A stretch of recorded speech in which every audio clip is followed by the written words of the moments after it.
ಚಿತ್ರದುರ್ಗ ಜಿಲ್ಲೆಯ ಚಳ್ಳಕೆರೆ ತಾಲೂಕಿನ ಪರಶುರಾಂಪುರ ಹೋಬಳಿ ವ್ಯಾಪ್ತಿಯ ಪಿ.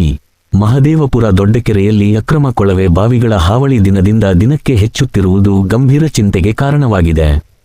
ಸ್ಥಳೀಯರ ಆರೋಪದಂತೆ ಕೆರೆಯ ಅಂಗಳದಲ್ಲೇ ಕೆಲವು ಸ್ಥಿತಿವಂತರು ಅನಧಿಕೃತವಾಗಿ ಬೋರ್ವೆಲ್ ತೋಡುತ್ತಿದ್ದು, ಇದರ ಪರಿಣಾಮವಾಗಿ ಅಂತರ್ಜಲ ಮಟ್ಟ ವೇಗವಾಗಿ ಕುಸಿಯುತ್ತಿದೆ. ಕರ್ನಾಟಕ ಅಂತರ್ಜಲ ಅಭಿವೃದ್ಧಿ ಮತ್ತು ನಿರ್ವಹಣೆ ಕಾಯ್ದೆಯ ಪ್ರಕಾರ ಕೆರೆ, ಕುಂಟೆ ಹಾಗೂ ಸರ್ಕಾರಿ ಜಮೀನಿನಲ್ಲಿ ಅನುಮತಿ ಇಲ್ಲದೆ ಕೊಳವೆ ಬಾವಿ ಕೊರೆಯುವುದು ಕಾನೂನುಬಾಹಿರ. ನಿಯಮ ಉಲ್ಲಂಘಿಸುವವರ ವಿರುದ್ಧ ಪ್ರಕರಣ ದಾಖಲು, ದಂಡ ಹಾಗೂ ಅಕ್ರಮ ಬೋರ್ವೆಲ್ ಮುಚ್ಚಿಸುವಂತಹ ಕಠಿಣ ಕ್ರಮಗಳನ್ನು ಕೈಗೊಳ್ಳಲಾಗುತ್ತದೆ. ಆದರೂ ಇಲ್ಲಿ ನಡೆಯುತ್ತಿರುವ ಅಕ್ರಮ ಕೊಳವೆ ಬಾವಿಗಳಿಂದ ಸಣ್ಣ ಮತ್ತು ಮಧ್ಯಮ ರೈತರು ತೀವ್ರ ಸಂಕಷ್ಟಕ್ಕೆ ಸಿಲುಕಿದ್ದಾರೆ. ನೀರಿನ ಕೊರತೆ ಹೆಚ್ಚಾಗಿ ಕೃಷಿ ಚಟುವಟಿಕೆಗಳಿಗೆ ಭಾರೀ ಹೊಡೆತ ಬೀಳುತ್ತಿದೆ. ಕೂಡಲೇ ಸಂಬಂಧಪಟ್ಟ ಅಧಿಕಾರಿಗಳು ಸ್ಥಳಕ್ಕೆ ಭೇಟಿ ನೀಡಿ ಅಕ್ರಮ ಬೋರ್ವೆಲ್ ತಡೆದು ಕೆರೆಯನ್ನು ಸಂರಕ್ಷಿಸುವಂತೆ ಆಗ್ರಹಿಸಿದ್ದಾರೆ.